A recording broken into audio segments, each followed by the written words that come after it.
Hello all, welcome to our talks. ఈరోజు మనం రవ్వ లడ్డూలు ఎలా చేసుకోవాలో చూద్దాం. మనం కొంచెం కొబ్బరి తురుము తీసుకుని మనం గోల్డెన్ బ్రౌన్ కలర్ వచ్చేంత వరకు వేయించుకుని పక్కన పెట్టుకోవాలి. మన మెయిన్ ఇంగ్రీడియంట్ బొంబాయి రవ్వ తీసుకుని నెయ్యిలో వేయించుకోవాలన్నమాట. మంచి స్మెల్ వచ్చేంత వరకు దీన్ని ఫ్రై చేసుకుని పక్కన పెట్టుకోవాలి.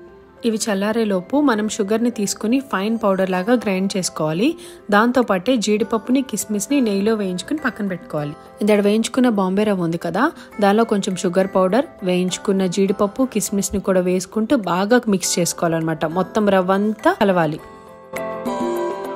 మనం ఉండలు చుట్టుకోవడానికి కాచిన పాలు ఉంటాయి కదా, రవ్వంతలో మనం పాలు పోయకుండా మనం ఎంతవరకు అయితే ఉండలు చుట్టుతామో అంతలో పాలు పోసుకుంటూ చక్కగా బాల్స్లా చేసుకోవాలి.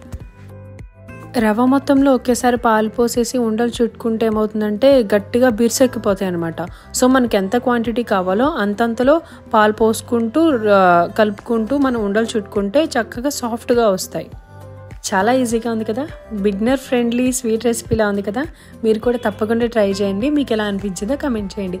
That's it for the video. Thanks for watching. Please subscribe.